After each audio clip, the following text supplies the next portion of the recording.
Hi అండి. Welcome back to my channel Srideep blogs. అందరూ ఎలా ఉన్నారండి? నేనైతే చాలా బాగున్నాను. థంబ్‌నెయిల్ చూశారు కదా!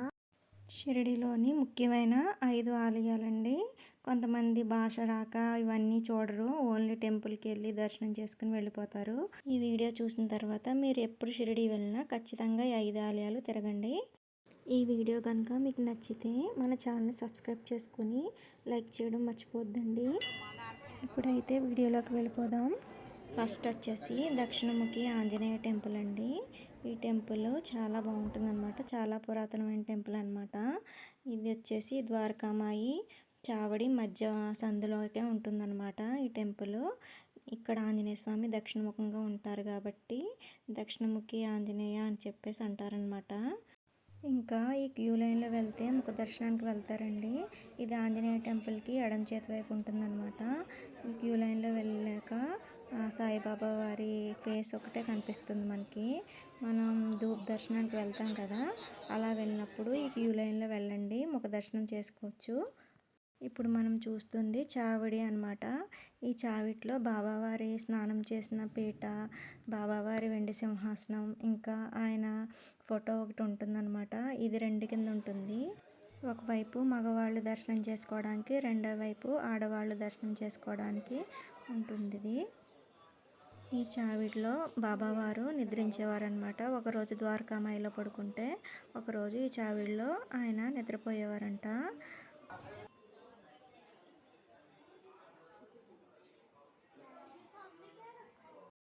ఇప్పుడు చూసేది ద్వారకామాయి. ఈ ద్వారకామాయి లోపల బాబావారి చిత్రపటం ఉంటుంది. బాబావారు వాడిన తిరగలి, పొయ్యి, ఇంకా గొడుగు ఇలాంటి వస్తువులన్నీ ఉంటాయన్నమాట. బాబావారు కూర్చున్న రాతి పీట ఇవన్నీ కూడా ఉంటాయి. ఇప్పుడు చూసేది షిర్డీ సాయి పల్లకి గార్డెన్. ఇది వచ్చేసి ద్వారకామాయి ఆపోజిట్లోనే ఉంటుందన్నమాట. ఈ గార్డెన్లో బాబా పెద్ద విగ్రహం ఉంటుంది. అది కుండతో వాటర్ పోస్తున్నట్టుగా చాలా బాగా చేశారు. ఇంకా వచ్చేసి పక్కన పల్లకీలో బాబాను మోస్తున్నట్టు, ఇంకొకటి వచ్చి షిరిడీ సాయి సీరియల్ వచ్చేది కదా, అందులో జిప్రి అనే పాప ఉంటుంది కదా, ఆ పాపతో కలిసి బాబా ఏదో చెప్తున్నట్టుగా కూడా ఇక్కడ ఇచ్చారనమాట. చాలా చాలా బాగుంది పార్క్ అయితే. చాలా పీస్ఫుల్గా కూడా ఉంది. అవన్నీ చూసుకుని ఇంకా నేను చెప్పాను కదా 5 టెంపుల్స్, అవి చూద్దామని చెప్పేసి టిఫిన్ చేసేసి బయలుదేరదామని చెప్పేసి అనుకున్నాం అనమాట. ఇక్కడ నుంచి ఒక 10-15 నిమిషాల్లో మనం ఆ ప్లేసెస్ అన్నీ చూసుకోవచ్చు. మనం ఆటోని పురమాయించుకుంటే ఆటోకి ఒక 600 అలా తీసుకుంటారనమాట. ఈ ప్లేసెస్, ఈ 5 ప్లేసెస్లో చూపించడానికి. దానికోసం వాళ్ళ దగ్గర ఒక చార్ట్ కూడా ఉంటుంది. మీరు వెళ్ళి అడిగితే కనుక చార్ట్ చూపించి వాళ్ళు తీసుకెళ్తారు. ఇప్పుడు మనం చూడబోయే టెంపుల్ వచ్చేసి శ్రీ పంచముఖ విష్ణు గణపతి టెంపుల్. ఈ టెంపుల్లో స్వామి చాలా అందంగా ఉంటారు. ఈయన వచ్చేసి ఆదిశేషుపై కూర్చొని ఉంటారనమాట. ఈయన ఎదురుగుండా ఒక చిన్న మూషికం బొమ్మ ఉంటుంది, ఆ విగ్రహం. ఆ విగ్రహం చెవిలో ఏదైనా కోరిక కోరుకుంటే తప్పకుండా నెరవేరుతుందనమాట. ఇదే ఆ టెంపుల్. కానీ లోపలికి మనకి కెమెరా అలో చేయలేదు, అందుకని చెప్పేసి నేను లోపలికి తీసుకెళ్ళలేదు. ఈ బయట వచ్చేసి అమ్మవారు, శివుడు ఉన్నారనమాట. ఈ టెంపుల్కి మరో ప్రక్క ఆంజనేయ స్వామి టెంపుల్ కూడా ఉందన్నమాట.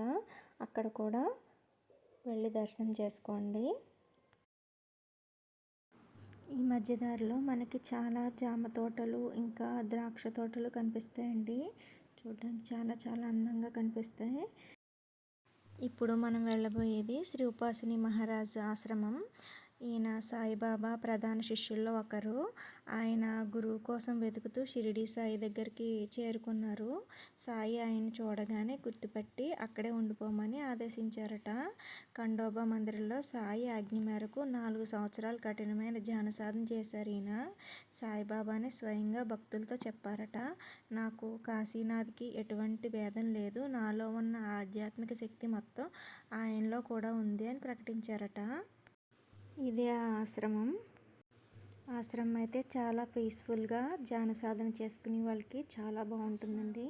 లోపలికైతే ఫోన్ అలో లేదు, అందుకని లోపల నేను ఏం తీయలేదు. ఓన్లీ ఆశ్రమం ఒకటే బయట తీసాను.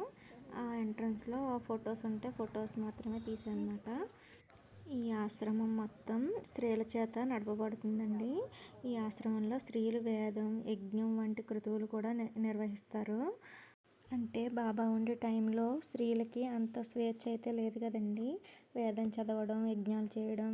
కానీ ఈయన మాత్రం ఇక్కడ ఆశ్రమం స్థాపించి వాళ్ళకి ఈ ఫ్రీడమ్ ఇచ్చారనమాట. అందుకే ఇప్పటికి కూడా ఈ ఆశ్రమం స్త్రీల చేత నడపబడుతుందండి.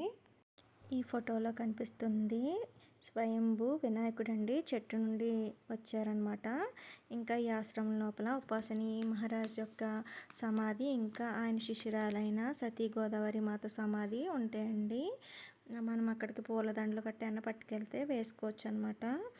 లోపలైతే చాలా చాలా పీస్ఫుల్గా ఉంటుంది. ఈ కనిపించేది వచ్చేసి బాబా గారి మొదటి పూజారి యొక్క సమాధి అనమాట. బాబా మహాసమాధి అయ్యే వరకు కూడా 7 సంవత్సరాల పాటు ఈయన తన సేవలను చేశారండి. మనం ఇప్పుడు వెళ్ళేది దత్తాత్రేయ స్వామి టెంపుల్ అనమాట.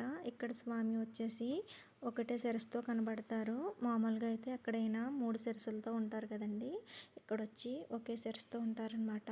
ఈ టెంపుల్ కట్టించింది కూడా ఉపాసిని మహారాజు గారు కట్టించారు. ఇవన్నీ ఒకటే ప్రాంగణంలో ఉంటాయండి, అంటే ఆశ్రమానికి ఆపోజిట్ సైడే ఉంటాయి. టెంపుల్ చూసారా ఎంత బాగుందో. ఇప్పుడు మనం చూడబోయేది వీరభద్రస్వామి టెంపుల్ అండి. వీరభద్రస్వామి టెంపుల్ ముందు శివాలయం ఉంటుందన్నమాట.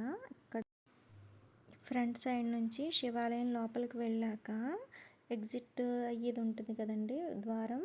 ఆ ద్వారంలోంచి మనం బయటకు వస్తే వీరభద్రస్వామి టెంపుల్ లోపలికి వెళ్తామన్నమాట.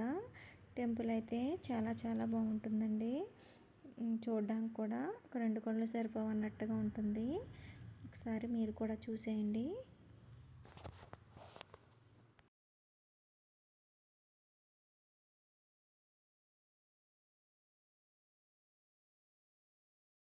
ఇప్పుడు మనం చూడబోయేది కల్పవృక్షం అండి. ఈ వృక్షం వచ్చేసి రహతా గ్రామంలో ఉంది. సాయిబాబా షిరిడి నుంచి కాలినడకన రహతా గ్రామానికి వెళ్ళేటప్పుడు అండి ఈ కల్పవృక్షం క్రింద కాసేపు కూర్చుని విశ్రాంతి తీసుకునేవారట. ఈ చెట్టు గురించి నేను నా షార్ట్ వీడియోస్లో కూడా పోస్ట్ చేశానండి, ఇంట్రెస్ట్ ఉంటే చూసేయండి. ఈ చెట్టు చుట్టూ 3 సార్లు ప్రదక్షిణ చేసి ఇక్కడ కూర్చొని ధ్యానం చేసుకుంటే చాలా మంచిదటండి. ఈ చెట్టుకున్న పువ్వులు కూడా మాకు దొరికాయి అన్నమాట. అవే నేను షార్ట్ వీడియోలో పెట్టాను, ఒకసారి చూసేయండి.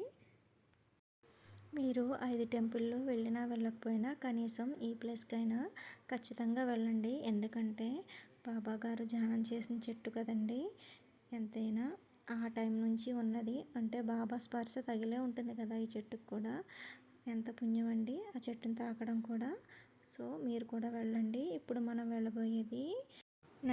వెళ్ళబోయేది హెరిటేజ్ విలేజ్. ఈ విలేజ్ అయితే చాలా చాలా బాగుంటుందండి. పిల్లలకైతే చాలా చాలా ఎంజాయ్మెంట్గా ఉంటుంది అనమాట. వెళ్తే అసలు రాబుద్ది ఏదో అంత బాగుంటుంది. లోపల సాయిబాబా ఉన్నప్పుడు గ్రామం ఎలా ఉండేది అనేసి మొత్తం డెమోతో సహా ఉంటుందన్నమాట. ఇక్కడ బొమ్మలు, ఇళ్ళు చాలా చాలా బాగుంటాయి. అచ్చం రియలిస్టిక్గానే ఉంటాయి అన్నమాట. అవి చూస్తే నిజంగా సాయి గ్రామంలోకి వచ్చామా, సాయితోనే ఉన్నామా అనిపిస్తుందండి. మీరు కూడా వెళ్ళండి ఖచ్చితంగా. ఇక్కడైతే టికెట్కి 40 రూపీస్ ఛార్జ్ చేశారు. ఈ హెరిటేజ్ విలేజ్ అయితే నేను ఇప్పుడు చూపించడం లేదు, ఎందుకంటే లెంత్ ఎక్కువైపోతుంది. నెక్స్ట్ వీడియోలో పోస్ట్ చేస్తానండి. నెక్స్ట్ మనం వెళ్ళబోయేది ఖండోబా మందిరం. మొట్టమొదటిసారి సాయి షిరిడీకి వచ్చినప్పుడు ఈ ఆలయం దగ్గరే మహాసాపతి గారు ఆవో సాయి అని పిలిచారంట. మేము ఇంతలోకైతే హారతి జరుగుతుంది, అందుకని చెప్పేసి చాలా క్రౌడ్ ఉందన్నమాట. వీడియో తీయడానికి కూడా ఇబ్బందిగా ఉంది, అందుకే లోపల నేను వీడియో తీయలేదు, బయట నుంచే వీడియో తీశాను. ఇక్కడ నుంచే దర్శనం చేసుకోండి.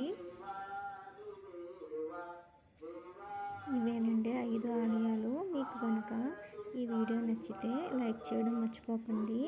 ఈసారి షిరిడి వెళ్ళినప్పుడు ఖచ్చితంగా ఈ 5 టెంపుల్స్ చూడండి. నెక్స్ట్ వీడియోలో హెరిటేజ్ విలేజ్ ఎలా ఉంటుందో పోస్ట్ చేస్తాను, తప్పకుండా చూడండి.